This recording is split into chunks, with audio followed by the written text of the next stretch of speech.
Thank you again. And this is a quite modern topic, and in radiology, in many journals, and in the general discussions, the radiodense breast is present.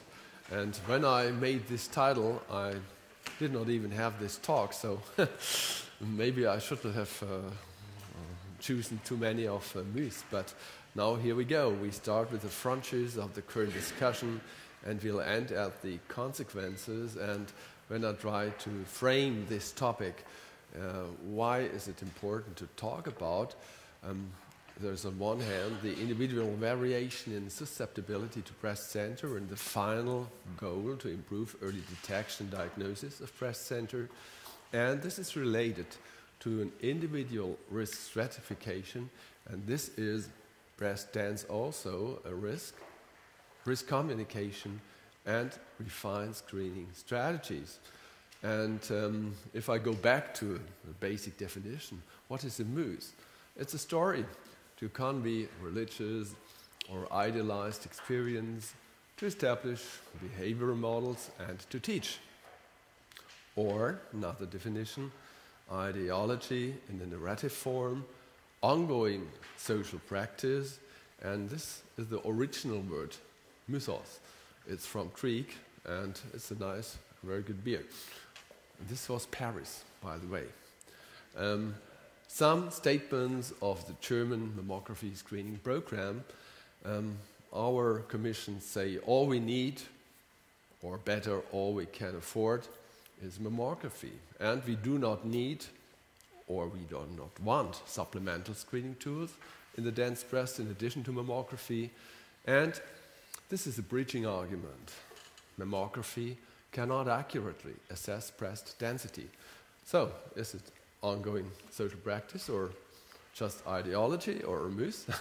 What's that? This is real dense breast, and this was due to siliconomas. After injection of silicone, this is not a patient with increased risk. She has a lower risk to her increased immune function. Some current statements of the California Breast Density Information Group, and they state that approximately 50% of women show these heterogeneously dense and extremely dense tissue, and they will receive a letter annually, a density notification letter. Then, cancer risk is not the real big problem. The real big problem is masking of cancer. And third, for all patients who are interested in an additional screening, risk assessment should be appropriate and offered. This is the second plane of Our Lady with the siliconomas. And more current statements. Carl Dorsey, he's an editor of the new Biored States. The ACR Biored's update recommends statements of heterogeneously or extremely dense tissue only as relevant. In other words, they do not need to state the other two densities. If any given woman wants a supplementary imaging, MR should be considered first. So this is really a big market. And you should use ultrasound only when MRI imaging is not available, not tolerated, not affordable, etc. In other words, US goes MR, Europe goes ultrasound, maybe. And this is an ultrasound image of this lady with a siliconoma, not too difficult to interpret. And what do we see here? These are real numbers, mortality and incidence numbers. And if we look at people women between 60 and 70, how many die? It's 80 per 100,000. In other words, 0.08%. In other words, less than one patient under 1,000 women. So this is the hard number, and if we are going and dealing with frequencies, it's always a good recommendation to go back to the real hard numbers. Therefore, this is my primary statement. And now we come to the point, definition and assessment of radiodense breast tissue. And what is it, the dense breast? It refers to the relative proportion of radiodense areas compared to radiolucent areas on a mammogram. And the radiodense area on a mammogram is white, or is associated with ductal lobular epithelium, connective tissue, and fluid. And mathematically, it would be mass divided by volume. Here we have a dense breast, and we can not clearly differentiate always parenchyma with ducts and terminal duct lobular units who are small nodular, and surrounding stroma, which is fibrous tissue surrounding the ducts and TDLUs and interlobular fibrous tissue, and the fat is hypolucent. So this is a dense breast. And how common is it to have a dense breast? If you look at the upper part of the spectrum, 40% heterogeneously dense and 10% extremely dense. This means 50% for US. And here some correlations between mammography and the histological correspondence. And if you're focusing on cancer, only the TDLUs are really important for us. So this is the central structure for developing cancer. And if you're looking at the parenchyma, again, the TDLU is surrounded by connective tissue.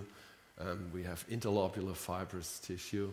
And the fat, this is the contrast for all these other structures.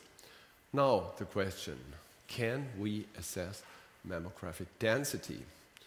And the theory is that the image signal in mammography is dependent on, first, the thickness and composition of the breast, and second, the characteristics of the X-ray tube output and the detector. So that's physics, and therefore we can. We can, if we are calibrating the imaging system and determine the thickness of the compressed breast, the composition, that is density, can be inferred even from a single view. This is important. One view is enough based on physics. And here, this is a recent publication, and we see that we do not only can assess with modern image analysis the breast density, but also the heterogeneity of the tissue. And this is based on a fractal analysis, and we have mathematical complex analysis of these complexities. And the fractal dimension and the lacunarity, they are based on a Mandelbaum assumption. They are presented by these analyzing systems. And this is to honor Liz. She is very productive with her group, and it's the same statement. We have on one hand the quantity, the fibroglandular tissue, and on the other hand the breast parenchymal enhancement. That's the quality. And if you look at the BPE findings, there is a difference. They are independent from just the amount of fibroglandular tissue. So both are relevant criteria, quality and quantity. What about the ultrasound? We no longer will have a possibility to assess the density in ultrasound following to the new Byrads. We did in the earlier time these 25, 50, 75 quartiles, but now it's only heterogeneous, so ultrasound will not be much helpful. And what about risk assessment? We'll speak a lot about risk assessment this afternoon, but let me go back to the basic. What are odds? What are risks? The odd in favor of an event or proposition is the ratio of the probability that the event will happen to the probability that the event will not happen. And for rare diseases, this is identical to risk, relative risk ratios, which is risk exposure divided by risk non-exposure. So we are just comparing relations, and this must be in our mind. And you have to bear in mind the real frequency of dying, on the other hand. So this is a new not yet publication, but a statement from last RSNA. And if Perry and co-workers compared the breast cancer patients with a healthy control group, the younger than 50 years old patients had a higher breast density. But this was not longer true for older age than 50%. So there are complex situations, and especially in the breast cancer group, there are more variable age-dependent declines in density versus here this more or less linear decline in normal patients. And we have to take in mind, this is the age where we have estrogen load. So estrogen is important.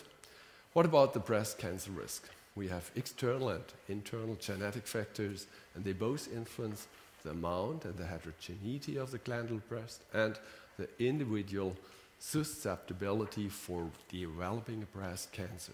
So every woman is at risk, but some have a very low and others a very high risk. And what about this lady? Definitely a dense breast, some benign microcalcifications, and now a risk table that must be interpreted first. You will find it in your documents. This means a category at risk, like here, genetic changes, are 200 times dangerous compared to not having this risk. So genetics are really important.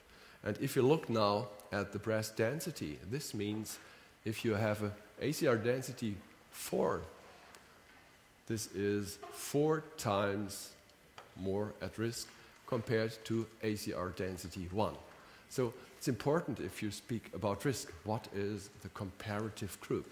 And to just give you a short description of this list, only genetic abnormalities, age, prior breast cancer, and biopsy findings showing cancers in situ are associated with a similar or greater relative risk of breast cancer than breast density. This is astonishing. It's the second plane of this lady with a dense breast. And here are some minor risks, like, for example, alcohol intake, 2 drinks per day. It's 1.2. Or hormone replacement therapy, it's 2.7. So these are minor risks. And this is the lady with the cysts. Nothing special to report. And if you look at the literature, when did this story start? It started quite early in 1982. Please don't go into the details. There was the first report on this dense breast and with quite similar results. Another lady, 60 years on.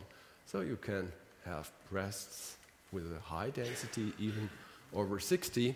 And then the story goes on with meta-analysis. And if you look at this meta-analysis, a risk of 1 means that's a normal risk. And if it's lower, you have a reduced risk. And if it's higher, then it's an increased risk. And if you look at these data, you will see that the ACR density grade 4 shows again a 4 times higher relative risk compared to ACR density grade 1, but only a 2 times higher relative risk than ACR density grade 2. So this is the second plane of this lady, and this was a quite important publication. It was a New England Journal of Medicine publication that are always very important. And here we are comparing the odd ratios of patients with various mammographic densities.